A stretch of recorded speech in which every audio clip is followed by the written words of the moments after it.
Hello and welcome to Graphic Online TV. My name is Fafali Akortsu and I'm your host for today.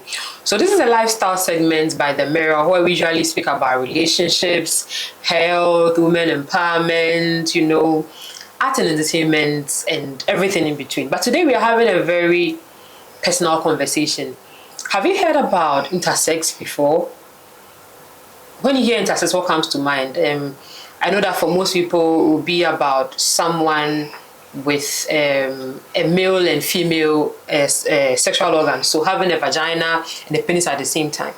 Today we're having a conversation with two ladies who are sharing their lived experiences, their struggles, their challenges as intersex persons living in Ghana. We also have another conversation with a medical doctor, which will be published in The Mirror, so make sure you grab your copy of the paper to read the detail. But this month's conversation is with two ladies who have faced different challenges because of no fault of theirs. It's just a natural occurrence. Before I introduce my guest, let's go for a quick commercial break. We'll be back shortly.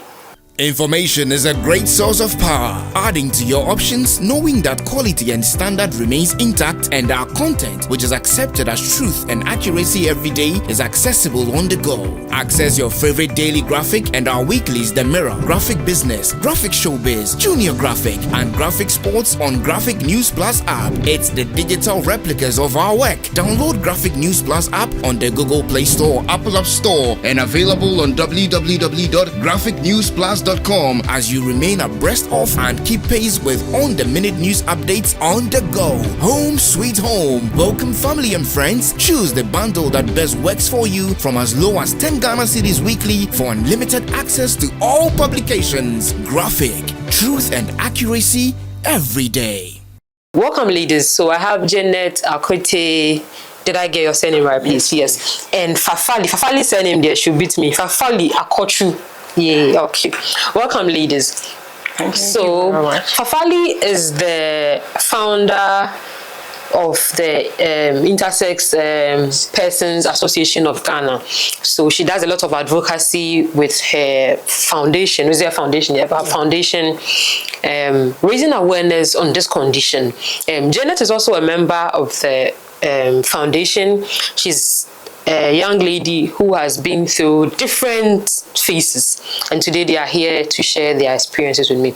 So like I said earlier, we've had a conversation with a medical doctor and endocrinologist who specializes in this, so hers will be published in The Mirror, but this is a conversation with they are sharing their experiences, and I hope that by the end of this conversation we would have cleared up our minds. I'm sure that personally, when I started research, your mind just goes, okay, if someone is intersex, do they have a vagina and a penis? That's what comes to mind. But I'm hoping that by the end of this conversation, would have raised enough awareness, and then they'll share the many challenges that they faced here. Hi, Janet. So I'll start with you because I've had a longer interaction with you. So, okay. Janet, you are 29 now, right? Yes, or you are 30? 29. 29, okay. So, in simple terms, not going to medical, like I said, once we have a medical person, Okay. Why would you say you are an intersex person? Okay, thank you very much. So before I give the details of why I describe myself as an intersex, somebody will ask them, who is an intersex person? So an intersex is a person who is born with biological, sexual, and reproductive characteristics. Biological, okay. Yes, sexual and reproductive characteristics that do not fit into the binary definition of male or female. Okay. So meaning intersex persons are born in between the two sexes. You cannot classify yourself as male or female. Wow. So let's say when you know that when you deliver or you have a new baby, okay, is it a boy or is it a girl? Exactly. That's most of our forms, when we are filling our forms, female, male, and that's it. So but intersex person is in between. Exactly. Okay. So at what point did you find out that you belong to this this group? Okay. Before I answer that question, let me make this clarity here. So at the introduction of the program, you made mention that intersex is a condition. Okay. However, intersex is not a condition. It is not a disorder. Neither is it a disease. Okay. It is simply variation in variation in sex characteristics. Okay. So thank you so much. Yes. For so that. you can refer to intersex as variation or a trait. Why am I saying that? When you refer to intersex as a condition, then it means that you are medicalizing our bodies, and therefore it translates as a condition or a situation that needs to be fixed medically. Okay. And as a result, some intersex persons have gone through medically unnecessary surgeries and then interventions, which has long-term negative effects on our bodies. So we, the intersex persons and advocates, prefer using trait of variations rather than to say it's a condition. Okay. Yes. So first myth busted. It's not a condition. Yes, it's a trait. It's just a trait of variation. Okay. Now, how did I discover that I'm intersex? It is very interesting because sometimes if I tell you, you will not believe. I discovered that I'm intersex in July 2024 at age 28. So it's not even up to a year yet? Not a year yet. Okay. 28. Even though growing up at my adolescent stage, my body was not conforming to the societal expectation of femininity. But I didn't actually know what was happening to my body, or I didn't know I'm intersex. My breasts did not develop, and I never had periods growing up. So you never had periods from, let's say, your teenage ages up to now? Wow. Oh yes. Okay. But I didn't know what was happening. So what did you do? Like, because if your parents will be worried if you are 14, 15, because some people even have theirs as early as 12. Yes. So what did you do in all that time? So the surprising thing is that my parents will always ask me, why am I not having periods? They would rather ask you? Yes. Why are my breasts not developing? Because I have 3 kid sisters, and then even the last one of them started having periods and breast, and they kept asking me that question. I didn't know what answer to give them, but I thought that maybe I was just having a delayed puberty and that it would come with time. But after age 18, when my body was still not responding to any changes of adolescence, then I decided to take my destiny into my hands, because my parents were also not making any attempts to take me to hospital or anything.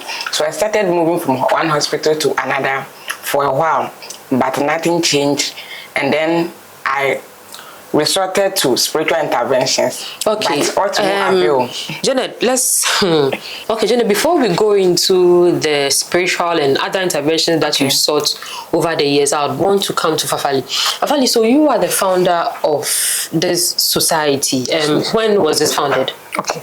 So actually, Intersex Person Society of Ghana started as a personal quest for wanting to understand myself, because my body was not conforming to the norm of female bodies when I was growing up. I say this because I had a delayed puberty and I was not menstruating. But then all this was happening even whilst I was at secondary school. Wow. That must have been difficult, just like Janet, because I know at secondary school we were in the boarding house. Yeah, I was. So you see girls almost every month, at least from where I attended secondary school, you'd see girls changing sanitary pads, right? And then there's you. Did you ever receive comments from your friends who ask? Even within the whole school compound, when you see me, my body was very masculine. Okay. Unlike now that I have all the curvy bodies and all that, I didn't used to have now that. I can see yes, I didn't used to have that. I used to be very masculine, playing football, doing all the racing, the handball and all that. And so it was something that was like dominant. The male traits were very dominant, and so it was something that was worrying for even my parents back at home. So they tried every way possible to stop me from playing football with the guys and be the lady that I was meant to be, or the girl that I was meant to be. Fortunately for me, I was not born with an ambiguous genitalia. When you say ambiguous genitalia, what does that mean? Okay, so when we say ambiguous genitalia, we know when a child is born, the first thing that we look at to be able to determine the sex of the child is the sexual organ. And so whether you have a vagina or a penis. Yes, and when that sexual organ is neither a vagina or a penis, or it is in between, is looking not clearly a male genitalia or a female genitalia, but then maybe traits of having both, but one may not be more presenting than the other. Usually for female children, you will see that the clitoris has enlarged. Okay. And formed into a micro penis. Oh, okay. Yes. So usually when this happens at the traditional birth homes, from my research, what they do is that they believe that the child is a spiritual error. So they kill these children at the rural areas. But thankfully yours was, mine was like, not was that. plain. Exactly. You could see that this is the vagina. See. But then during puberty and adolescence, that was where my problem began. Everybody was developing all the things that comes with secondary sex characteristics for female. But then mine was not coming. It got to a point where we had to go to hospitals and all that. Eventually, I started menstruating and then it stopped again. At what age, please? I think around age 18, 19, thereabout, I started seeing my... So let's go to your school. Yeah. In secondary school, what were the comments you were picking up? Because you look like physically you look like a boy. You are playing with boys, you are chasing boys. What were the girls saying? Yeah, you get the usual names of being a tomboy, a man-woman, those kind of comments. But they didn't know that you were not menstruating? Yeah. They didn't know that part? Okay. They didn't know. Because I also have the pad in my box as every other person, because I don't know when it's going to come. Okay. I'm always expectant that. So you were taught how to use the pad and everything? Yes, even in primary school, we were taught that. Even in primary school, in JHS, and in SS, I was also a science student. So it triggered me to keep looking for information here and there. And later on, after university, I realized that still I was having a lot of challenges with irregular periods, painful cramps, heavy bleeding and flows with clots here and there. So I continued looking for solutions for myself, only to find out that I had hormonal imbalances. And somewhere 2023, when I had the opportunity to do my surgery, that was when they realized that I had internal reproductive structures that had a mix of male and female traits. Wow. Yeah. So that was like until 2023. 2023. You were over 30 years. Yes. Wow. So at what point did you start the organization? So like I said, in 2020, I stumbled upon some intersex variations on the net. That was when it resonated with me. Then I was like, okay, it looks like getting information on these things is difficult. Even as at that time, the information I was getting were from Kenya and other African countries. People were visibly online talking about their intersex stories and all that. So I thought about it and I said, okay, then why not start something like this in Ghana so that I'll be able to find people who are also going through similar challenges like myself. Because this affected my mental health so much that in second year, third term, the whole term I was in the house.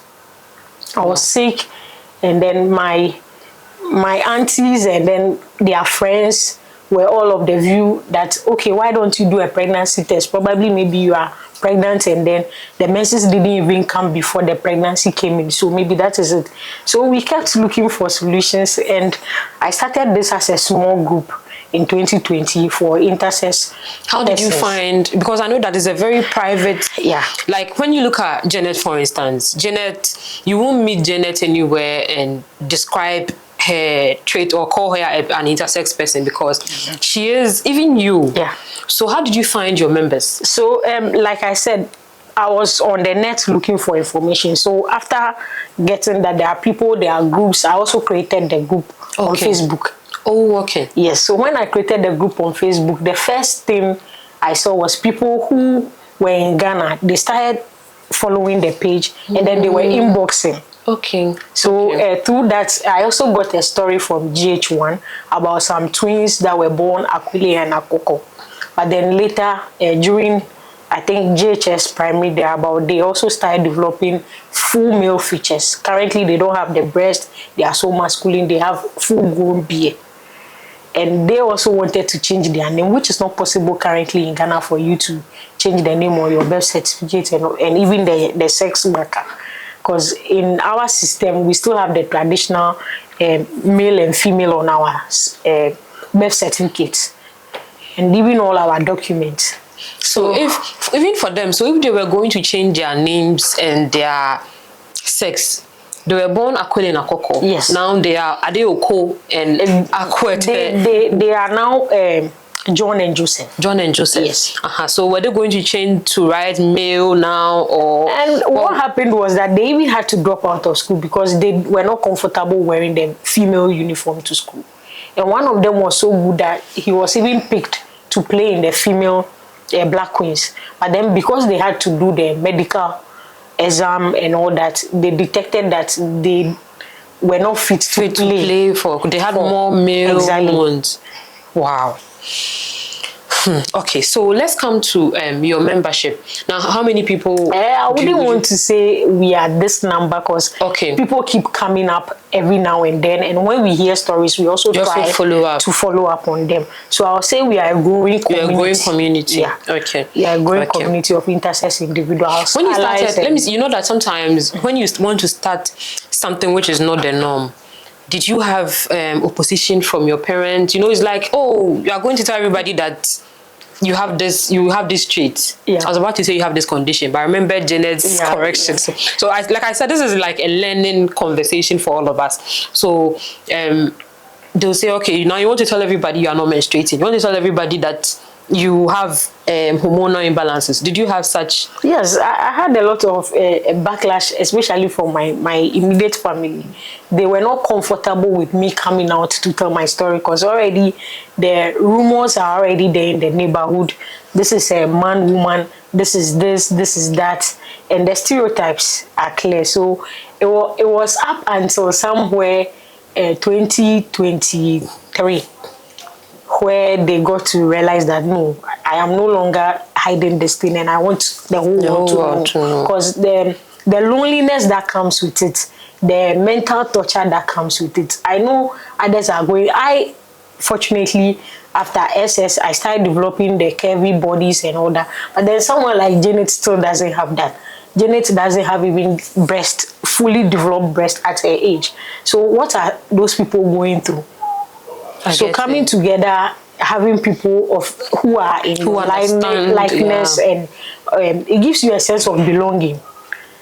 So despite the backlash and the fact that more people were even coming on board, there's this other lady who is now playing for a club in Israel who was also supposed to play for the Black Queens, but because of her intersex condition, she is also so masculine and doesn't have the breast developed at all. But she's a woman and she identifies as a woman. Okay, let me come to Janet. You know, when you mentioned that a lot of people going through this without support, at least your parents were even kind to take you to give you access to medical care that assessed your condition. But Janet, like you were saying, you did everything.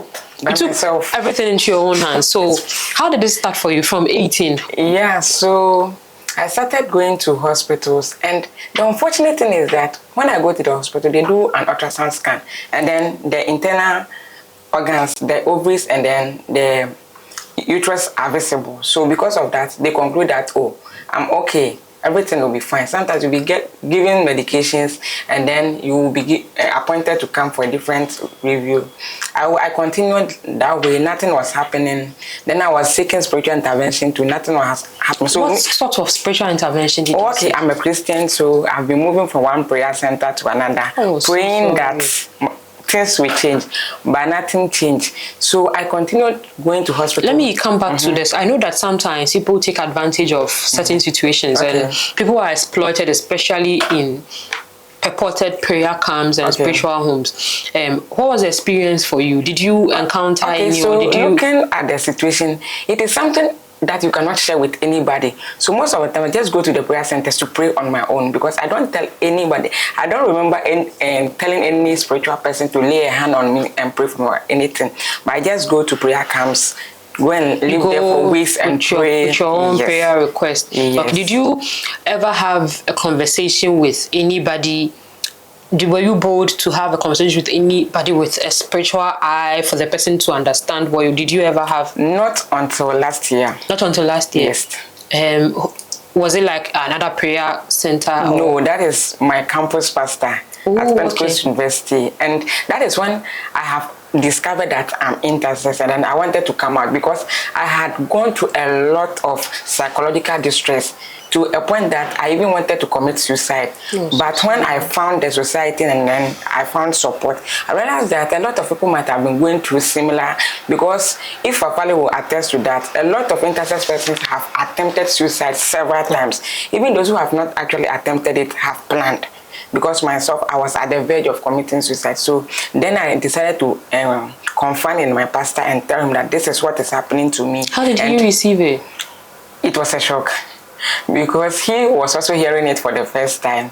But thanks be to God, the wife is a medical doctor, so I also shared it with the wife, who actually didn't know much about being intersex. So she also did her own research, and then they saw that, okay, what I was trying to do is in the right direction. So I think that this is not to catch you, but with the medical people not knowing, this is true, because in the lead up to this interview, I tried to get information, and so I thought, okay, once I get to a doctor, the person maybe, but I think that about 3 or 4 general practitioners that I've spoken to, they all said, oh, okay, and then maybe you have to, till I finally got the specialist who had the interview with us. So I'm happy that at least his wife was willing to do some research and then get back to you. So what kind of support have they given you? Okay, so actually, they gave me psychology, because pastor's counseling is part of their daily routine. So I received some psychological counseling from them. Then they also told me that because we are stereotyped as lesbians, as gays, transgender, and other things, they told me that whatever action I take, wherever I go to create awareness or advocate for intersex recognition, if I face any challenge or problem, I should let them know and they'll come to my aid. Then also, being a Christian and then from the Church of Pentecost, they also and gave me the assurance that if maybe the church doesn't understand what I'm doing, and then maybe they questioned me, I can fall on them for. Wow, that's so yes. so yes. Like, so that's the support also, they gave me. Okay, so you see, they are worried about you promoting lesbianism or being gay.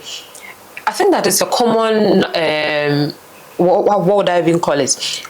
Once you mention that you are intersex, people will say, okay, so who is the person? Who are you sleeping with? Yes. Are you sleeping with men if you're a girl? Okay, so you are intersex, so you like women, you are, you know, and that is the general conversation that comes up. How have you dealt with such stereotypes and such being put in that box? Okay, so those who ask such questions and then see us in that spectacle or lens, I don't blame them, but it is because of the lack of knowledge and education about intersex, and that is why we have taken it upon ourselves to advocate and to create the awareness. So if anybody comes out with those stereotypes, I try to educate them and let them know that being intersex is purely biological and naturally occurring. It can be gonadal, it can be hormonal, it can be... Janet, you are becoming a medical, you have now the terms...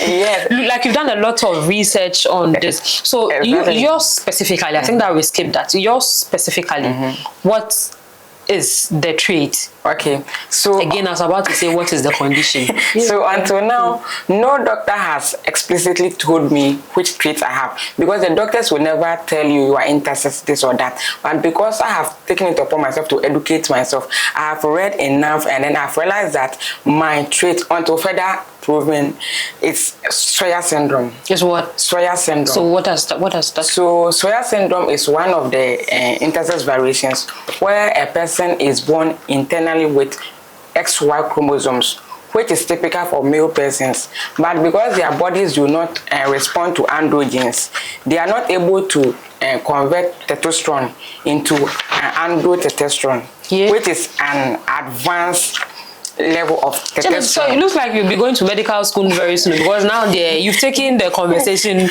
Yes. So because their body do not respond to androgens, they develop as a typical female body. So though the person have XY chromosomes, they appear with female external genitals. But growing at puberty, when they begin to develop into puberty, then their body will not respond or will not relate to the sex that we assign as birth, which is female, because one, they have XY chromosomes. Then when it comes to the gonad, I was talking about gonad, hormones, chromosomes. Yeah, so when it comes to the gonad, we know that female persons are born with ovaries, which produces eggs, and then males are born with testes that produces sperm. But somebody with Soya syndrome can be born with both ovaries and testicles. So myself, I was born with ovaries and testicles. Wow. Yes, and because the dominance is in the male aspect, my body produces a lot of testosterone, and it is the testicles that produces the testosterone. But you look like a woman. No one like you have physical features of a woman. So all that is internal. Yes. Wow. Well, we can say and external because now at the age of 20, now 20 something, yes, the breast are not developing. Yes, yes. So even though biologically I'm male, physically I'm not even female or male because I have both traits physically and then internally. So yeah. So Soya syndrome, you have XY chromosomes for male. You may produce a lot of testosterone, but with your genitals, it will be a typical female genitals, or you may even have an enlarged clitoris, and you will not develop breast. So that's why I'm relating myself to the Soya syndrome. Okay, that's so when you read, that is where that's your trait fits exactly. Yes. Let's come to assessing medical health, because I know that your spiritual ones aside, take us through your medical journey. When you go to hospitals, I know that when you are running, some of these labs are for men. Exactly. Hormonal labs, I know that some of them are men only. So when you go to say, okay, I want to do A, B, and C, how are you received? Okay. It is a long journey because even though I started the medical journey early, I was misdiagnosed, because when you go, they'll always tell you something different and you'll be treating something different, both orthodox medicine and then herbal medicine.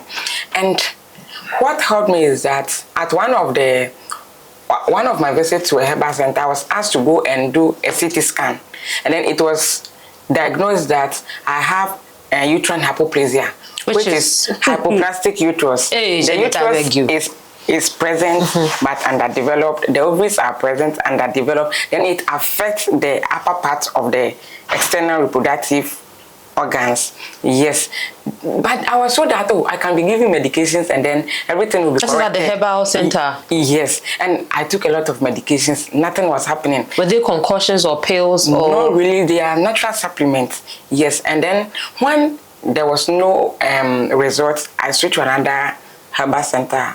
There, I was taking concoctions for about 6 years. Nothing happened.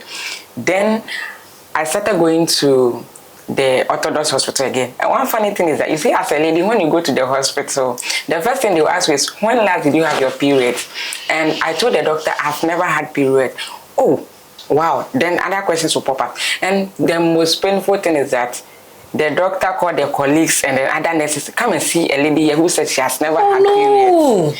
That is one of the experiences. Like when you've had... Yes.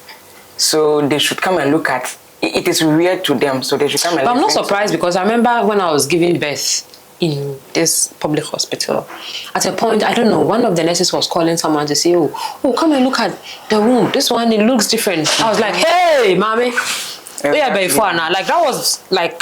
Yes. What came to me naturally. So I can't imagine such a very such a private. Yes. And they came in. And yes, and in fact, I don't even know. So because of that, me and then many other intersex persons don't go to the hospital when we are sick because of our experiences in the hospital. Even recently, that was last month, I was asked to go and do a lab test. It is an PSA.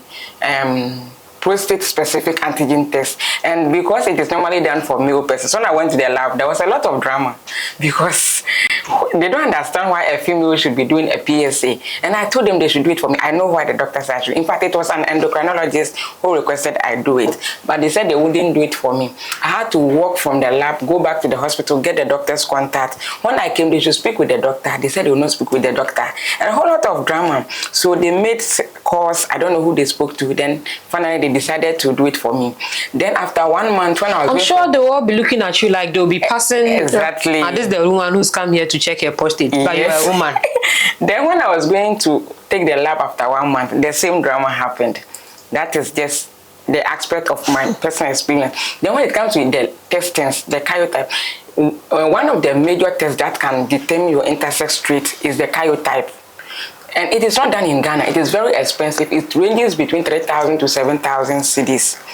It is not done in Ghana. Apart from that, you have to do a lot of testings, very expensive, which are not available in Ghana. I can't imagine the kind of ordeal you've been through from both orthodox and herbal, because the herbal, some of them, once you are there, they do chop your money. Exactly. Like you have, it's not even expensive. just the herbal.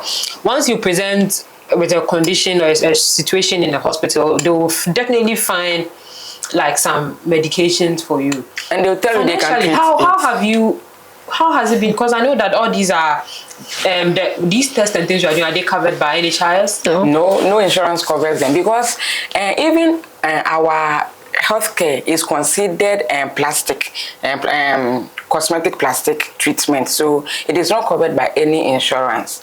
Yes, so it's always out of pocket expenses. So when you are doing surgeries, like let me come to Fafa. You said you've done some surgeries. Yeah. What kind of surgery if you don't mind? What kind of surgery? So before I talk about the surgery, I would want to throw more light on what intersex is, as Janet was saying. So intersex is an umbrella term. Okay. That covers various biological traits. And there are about 40 plus variations. 40? Yes. Variations that can be classified under intersex. Like Janet said, some are caused by chromosomes, some are hormonal, and some could also be the anatomy. And it could also be a combination of both or a combination of all. Like in Janet's own, the anatomy is part. The chromosomes now are XY, which is supposed to be for male. But here lies the case, she is a female. So for my case, it was detected that I had fibroids. Okay. So when they wanted to do the surgery, they kept rescheduling because the scans were also showing that I had ovarian cysts. Okay. Yes. Then later in the surgical ward, I went to surgery around 6 in the morning and I came back late at night. Wow. Yes. And so your parents, that time my mom was even sick, so she couldn't accompany me. I had to go with my cousin, and I learned she kept ringing the bell because we were there on admission for several days before it was my turn to do my surgery. But then we saw how people were going and coming back, but mine kept so long. So it was later after the surgery that the surgery for the fibroid and ovarian cyst. For the fibroid. Okay. That was when they took pictures to show me that no. I remember before I was knocked off by the anesthesia. We were having a conversation, so they were like, what we are seeing is, how old are you again? Because what we are seeing is too grown and matured for someone your age for the fibroids. Then later the pictures they showed was when they were thinking that I had internal structures that they couldn't place their fingers on. So they had to take pictures of it for me. Then in 2023, I had the opportunity to travel outside the country for a program. Then I had another episode. When I'm in pain, like the pain is so severe that I cannot do anything. When I'm in my menses and the pain and all that comes, then there was complications where I started developing lumps around my navel or belly button. And now that thing breaks every month and bleeds. So it breaks like you're menstruating? Like I'm menstruating. And it comes around my cycle, either before my menses or after my menses or during my menses. I can just be here right now and then you see that there will be a spot of blood on my shirt. Have they explained what causes that? No. And recently I went to 37 where they made me do some labs and other things where they are saying it could be endometriosis. And then you see the diagnosis keeps coming where people are not able to, or the doctors and the experts are not able to place their finger on exactly what your condition is. And this becomes problematic because you yourself, you don't know. Wow. You have tried the herbal medicines, you have tried this, you have tried that. Everybody keeps telling you different things. Haven't anybody attributed it to Beye? You know how we are. Yes, like, a lot of my this one there is a lot of my without friends me knowing what Beye is. I'll say, oh, we Diana, we are in BB. Exactly, and exactly. Because I have been cut from here to here. I've been cut from here to here. The sky is so big, and now what is over there? Some doctors are saying is keloids, but then others are also saying it could be a scar tissue, and then now another says it's endometriosis. So, getting comprehensive healthcare yes. is so difficult when it comes to issues. So you live, you are based in the Volta region, yes. right? So do you always have to come down south for? Yes, for medical. Because there are no specialists close to. Yes, and also because initially when I started seeing at the whole teaching hospital, the surgeons were of the view that it could be the keloids that had gotten an infection. So they were not willing to sort of refer me to other specialists. So I had to look for family, friends, people I knew to fall on to help me get to see a specialist at 37. And currently I've been battling with getting to go to Kolebu because I believe Kolebu has more experts than, but then I also learned that one you have to get a referral to be able to get there. And when you suggest this to your personal doctors, I understand those things. It makes them feel like they don't know what they are about. Exactly. So it becomes problematic. And but you know, you are going through a lot yourself. Yeah. And you decided to take up more people's would I say problems? Yes, because I'm sure this your condition. Sorry, hey, what am I saying? Please, it's a trait. It's a trait. It's a variation in biological traits. So this Janet has different traits. I'm sure you have different members with different, and your members are across Ghana. Yeah. And I'm sure being a founder, they will come to you, they will call you. Some will be about money, some will be about mental. How are you able to support them? When you yourself are still struggling, like you're on the battlefield. Yeah, it hasn't been an easy journey because personally I still have my relapses. Because when it is around that time of the month, the pain will even be intense where I don't even know whether to sleep on my side or whether to, my sleeping position even becomes very difficult. And we also have a network of psychological counselors who are helping us. And myself, I had the opportunity to be trained as a lay counselor by the Ghana Psychological Council. Yes. So these are some of the ways through which... Imagine you are in pain and you are lying down and someone is calling and... You know. Yeah, that is why we have other executives on board. And then we also have allies and advocates who are not intersex persons themselves, but have taken up our cause and are willing to support us in their small ways. Yeah. Okay, so you have members across the country. Yes. Do you hold physical meetings or? Yes. Once last year during 26 October, which is Intersex Awareness Day. Okay. We 26 met. October. Yes, it's usually declared Intersex Awareness Day. Okay. Yeah. So I know that you are in your mid-30s. Yeah. So have you been in relationships? Yes, I have, and that is where I even got more worried and concerned because my sexual relationships have always been a problem because I have difficulties when it comes to sleeping with my partner because the pain that comes with it. It looks like, I don't know how to put it, but it looks like I have a blocked vaginal opening where penetration becomes so painful and severe. All the time it looks like I'm bleeding during sex. Wow. How did your partners respond?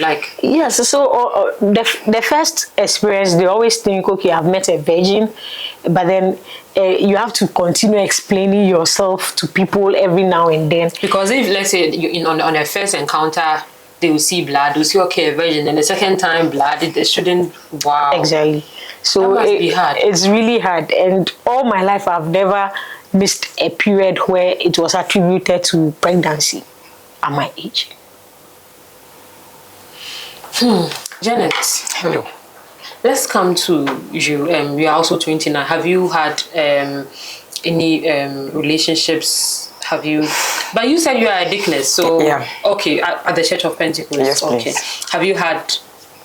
You're 29. Have you dated or anything like that in the past? Okay. Or now? So no. The answer is no.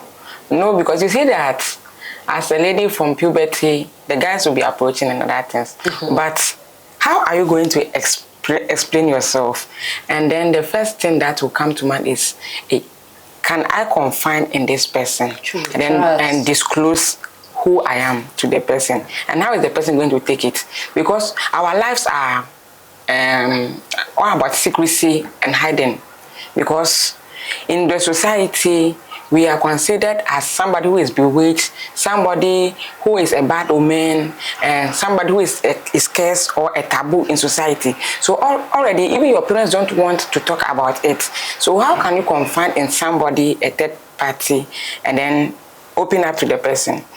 Okay, how is the person going to take it? Is the person going to stay or walk away? And if they are walking away, what information are they? Yes. So, the people you've dated, have you heard? Yes, I have heard the markets with. I have heard different variations of stories, and it really makes it difficult for you to open up to the next person. It becomes so problematic to open up to them because it's not like they are going to take the right information out there. They start seeing you in a very weird way, and then they add their own narratives to it. So you see that your partner's friends, they start giving you some kind of weird look when you are in their company or in their midst, and then the rumors that escalate from that. It's so worrying that you end up not trusting anybody enough to open up to them about your condition or your traits. Janet, so I know that we've spoken about different things, but how would you say this has affected the quality of your life? Okay. So in terms of the quality of my life, fortunately for me, I've been able to go through school because a lot of intersex persons are school dropout. Because when we talk about the challenges, there are 1,001. You can't mention all of them. We face a lot of challenges which affect the quality of life of intersex persons in general. But personally, by the grace of God, I've been able to conceal my true identity right from SHS through to university, now my graduates, and I'm planning to further my education hopefully this year. So you graduated with first class? Yes, please. Wow, in what? Logistics and supply chain management. Okay. Yeah. So my life hasn't been affected much, but growing up as a normal girl child, you dream of becoming a wife and having children one day. But because of my difference in sex development, that is not going to be possible for me. So what do they say is next for you? What do they tell you? Now you have a specialist that you attend to. Yes. Does she understand you? Yes. By the grace of God, now I have met somebody who is very knowledgeable about the situation, and then we are managing. There are a lot of alternatives, but even those ones are very expensive alternatives. And then let's not leave this thing out. Intersex, when we medicalize it or we consider it as a medical situation, then it means you have to be going through surgeries upon surgeries every now and then. Have you done surgery? I have done one for now, and because I am in between, I'm neither male nor female. If I want to align with the male sex, I have to go through a lot of surgeries and then be put on a hormone replacement therapist for the rest of my life. If I want to relate to the female sex also, I have to go through a lot of surgeries and then be put on hormone therapy for the rest of my life. That is what I'm working around. I know that have you been taking any hormone? For now, no. Okay. Because even doctors didn't know what I was going through. So now that I've met an expert, we have just started that journey. And I don't know if I would be taking the hormones or not, because I know intersex persons who have also been on the hormones and their kidneys and liver are failing. I was about to say, because most of these medicines have side effects. So taking them for a long period. For the rest of your life. Because the body is not producing those hormones naturally. And anything you put into the body recognizes as a foreign thing. So it will now have to learn how to be able to use it. And they are very expensive. They are priced per tablet. And depending on the milligram you are taking, you can take 2, 3 or maybe 1. How have you funded your, even though you are not on any hormonal medicine now, how have you funded this very complicated health, procedures? As at now, I've done more than 20 to 25 lab tests, which are very expensive, but all is from my personal savings. Whilst I was on campus, fortunately for me, I was on scholarship and I was doing petty businesses alongside. So that is where I get money to fund this lab test and scanning and other things. But apart from that, I don't receive funding from any external source, not even my parents. Wow. So you came out, as in, like, you came out with your story just last year. You joined the society last year. Yes. What did you get? Like, I'm sure, have any of your close people found out that they've seen you on the page? They've seen, I see your status once in a while. You post about issues around your traits. So, what have been the feedback from people? Okay, so it's just the normal lack of knowledge and education or ignorance. So I intentionally do those postings once in a while so that people will actually come into my DM and ask questions for me to educate them. Yes, so when people see such statuses, they come to my DM and they ask me questions about intersex. And then some people ask me, am I now promoting LGBT activities? Yes. So they keep, that question keep coming up. Yes. Then I will explain to them why I'm doing this, because I'm trying to create awareness. And you have to develop some level of resilience to be able to come out and do what I'm doing currently. Yes, and it is all because I found the organization, because those days I thought I was the only intersex person in the whole world. And that's why I wanted to kill myself. But when you meet people who share the same experiences with you, you find a sense of belongingness, and then you receive some encouragement to come out and then to educate the public. Yes. Okay. We are almost wrapping up. So what is the society seeking to achieve? All right. So currently, one of the major things that we are seeking to achieve is that there should be the ban on intersex genital mutilation. Wow. Okay. Yeah. In 2022, I had to witness the unfortunate situation where a child was born with an ambiguous genitalia and was abandoned at the Kolebu Teaching Hospital. And no orphanage homes were willing to take that child. I followed up and went, with the intention to see what the conditions are, whether it is possible for me to adopt this baby. But then the bureaucracy when it comes to adoption in Ghana, and as a single person, it was difficult. The parents abandoned? Yes, they abandoned their child at the hospital in Kolebu. And I followed up. I still have the pictures of the baby, but later I learned she died. And I think this was one of the things that reaffirmed my my input or my resilience that no, this thing has to stop. Because when you see Kenya, the good thing about Kenya is in 2019, the Kenya intersex community was able to be included, or the national census that they did in Kenya, they had a category for intersex. Okay. Where they were able to have the population. They know that these are the number of intersex persons in Kenya. I think that most people do not understand that being intersex is different from being gay or lesbian. Yeah. So I think when you even decide to start to say, okay, let's identify people as intersex, they'll say, okay, you are giving the chance for people to be. Well, let me come to that. So what Kenya did was actually as a result of the fact that somebody was intersex and was sent to a particular cell that did not align with their body or their traditional body. Their body were not male or female. They were intersex, meaning they had variations in their traits, their biological traits. But then they were sent to the wrong cell because they had assumed they were either male or female.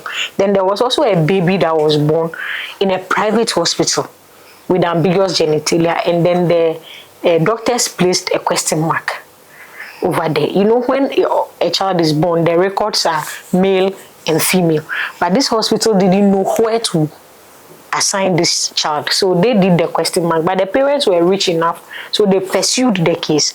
That was when the Kenya Human Rights Commission set up the task force And currently, even one of the commissioners at the Kenya Human Rights is an intersex man himself. So what they did was, after they did the census, they realized that intersex people were almost in all their regions. Wow. So in 2022, they came out with a policy to protect intersex persons. So that is some of the things. Some of the things that they were able to do. Then currently, the good thing that they have also done is they have an intersex persons bill that they have brought out in 2024. Mm-hmm. And in this year, 2025, they now have intersex added to the male, female on their sex markers or the birth registration. So that is something that we are also advocating for. And also the African Commission on Human Rights and People and Human Rights has also come out with a resolution. That's the resolution 552, mm-hmm. which means that they are protecting intersex persons, and they have acknowledged that intersex persons exist in all the African countries, and they are also encouraging the African countries to protect intersex persons. Then last year, on the 4th of April 2024, at the UN level, the Human Rights Council, they also adopted a particular, I don't want to, okay. Yeah, let me refer so that I mention the right. Yes. So the resolution 55, which is combating discrimination, violence, and harmful practices against intersex persons. So all of this is just telling us that globally there is a commitment to protect intersex persons.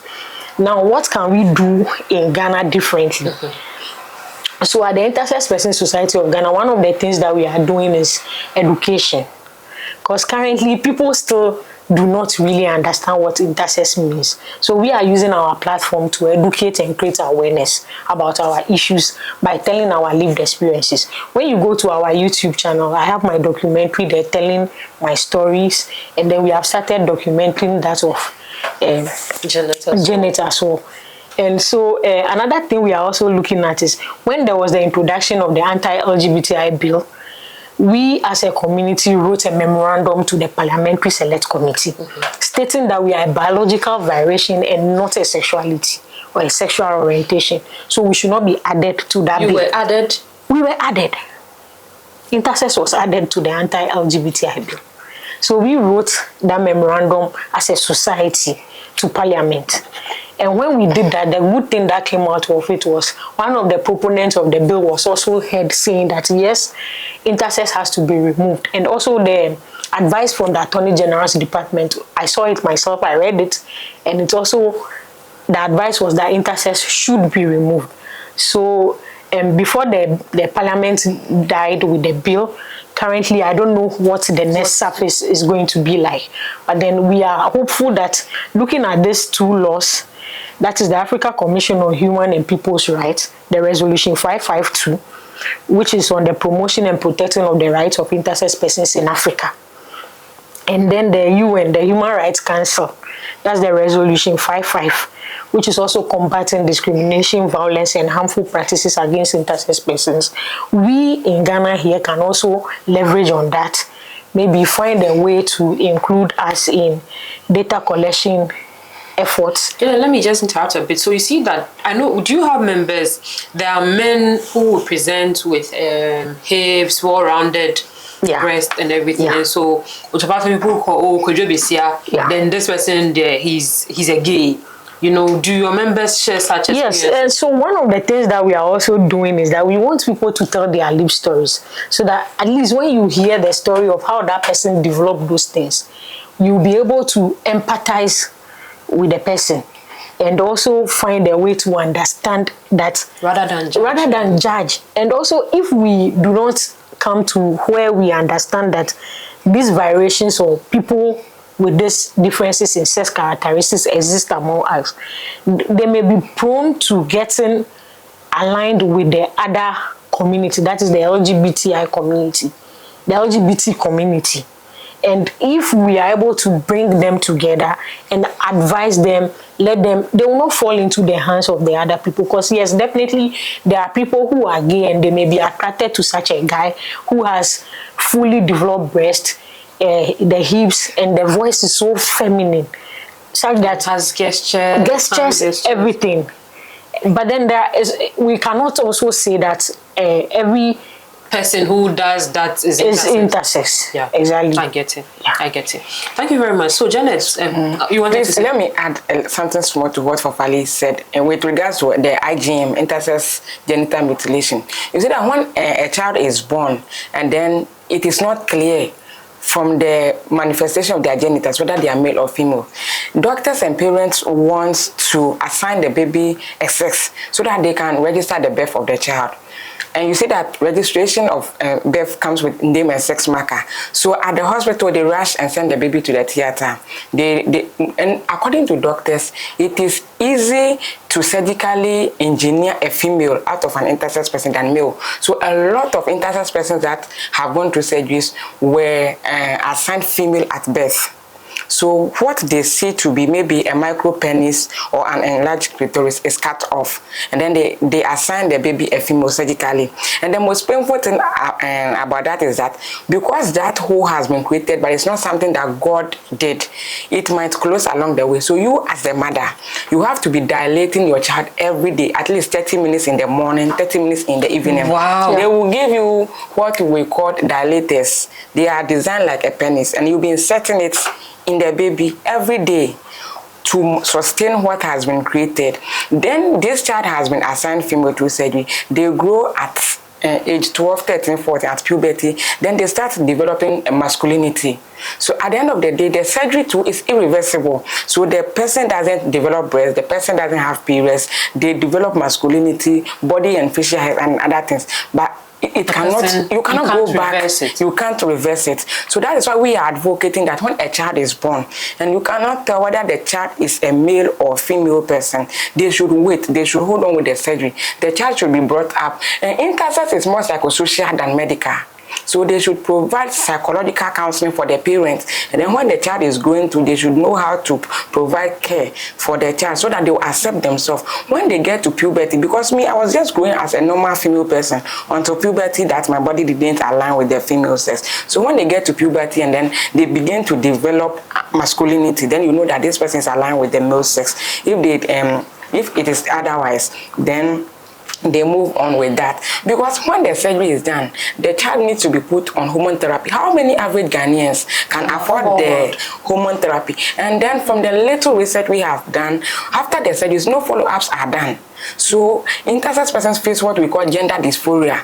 We grow, and then when we become adults, our inner sex does not align with the sex we were assigned at puberty, and it exposes us to a lot of bullying and stigma. Because there have been many instances, because those days I have not braided my hair, so people will see me on the street and then with a flat chest, then they'll call you, hey, come here, you are a boy, why are you behaving like a girl? People want to strip you naked to see. Yes, I've gone through all those. They want to see actually whether you are a male or female. Then when it comes to sports, I'm a very good athlete, I'm a long distance runner, but I have to stop sports because anytime there is a race, people want to see whether you are male or female, because you are competing with the females, a lot of challenges, so I had to stop. When it comes to education, I mentioned that one earlier, intersex persons drop out of school before puberty or during puberty. Then when it comes to employment, you have a birth certificate or an ID which says the person is Josephine. And you see, maybe the person took the picture at a tender age, so the picture is indeed Josephine, but the person standing before you is Joseph. Yeah. And as a result, a lot of intersex persons are unemployed.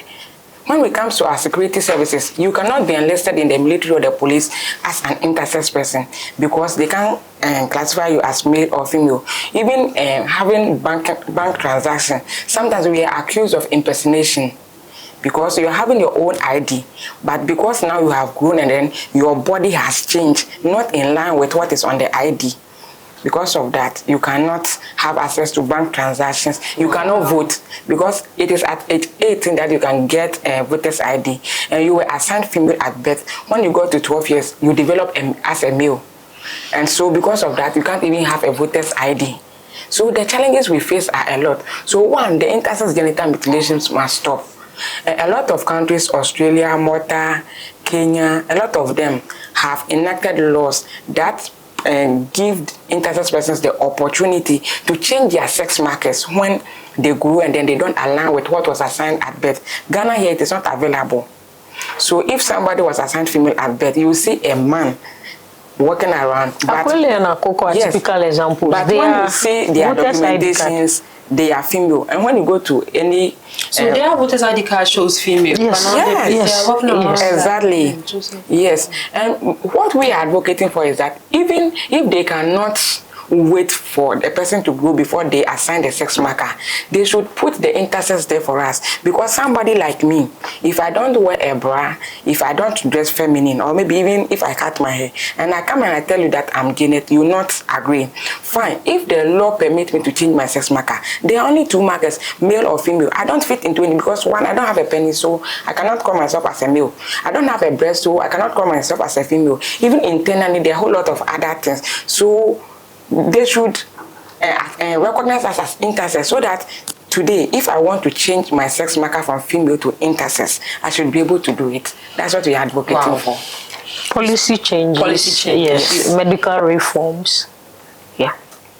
You speak with so much. I'm sure that if we are to go on, this conversation can go on and on because of how personal the stories are. I want to thank you, ladies, for agreeing to do this. I know that although you are doing advocacy, telling your story every time is like having a saw and scratching, you know, because you go back into the past and then you say some things that you may not even, or some of the things will come out that you realize that you know you have shared them before in the past. So we really appreciate you making time to come in, and we are hoping that through this conversation we would be able to create more awareness and then influence some of the things, the policies that especially that you are seeing to be changed. Right? So thank you very much for joining us for today's session. Like I mentioned earlier, these are lived experiences, raw experiences. These are not fiction or stories. These are women who have experienced this. Like I said, we have an interview with an endocrinologist that will be published in the Mirror and graphiconline.com. So do make sure that